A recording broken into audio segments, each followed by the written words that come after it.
Urgjenca e Tiranës tashmë ofron shërbim në kushte bashkëkohore. Ajo ka ndryshuar tërësisht pamjen e saj. Kodina është rekonstruktuar dhe pajisur me aparatura të fjalës së fundit, si EKG, defibrilator, eko-portabël, barela mbajtëse spinale, e çfarë është më e rëndësishme me autoambulancë të kompletuar me gjithçka që nevojitet për transportin urgjent të sëmurëve. Fal fondit prej 16.600.000 lekë, Ministria e Shëndetësisë ka realizuar një nga sfidat e saj të rëndësishme, transformimin e shërbimit të urgjencës në kryeqytet. Që ato që ne themi, ne e bëjmë. Ka pasur që kanë folur shumë dhe s'kanë bërë gjë hiç, ne nuk bëjmë pjesë tek ata.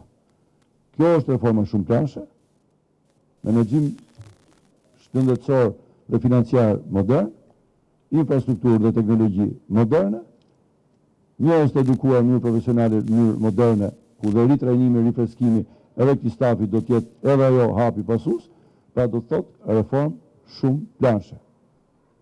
Vetëm kështu sistemi shëndetësor ecën përpara, vetëm kështu mjekësia kuptohet, vetëm kështu mjekësia transformohet. Urgjenca e Tiranës në 24 orë shërben si të sëmurëve që drejtohen për ndihmë të specializuar mjekësore atje, ashtu dhe qytetarëve që kërkojnë atë në vendodhjen e tyre. Ky shërbim mbulohet nga një personel mjekësor i përbërë nga 48 punonjës dhe kryen 28.000 vizita në vit, nga të cilat 7.500 kërkojnë transport për në spital.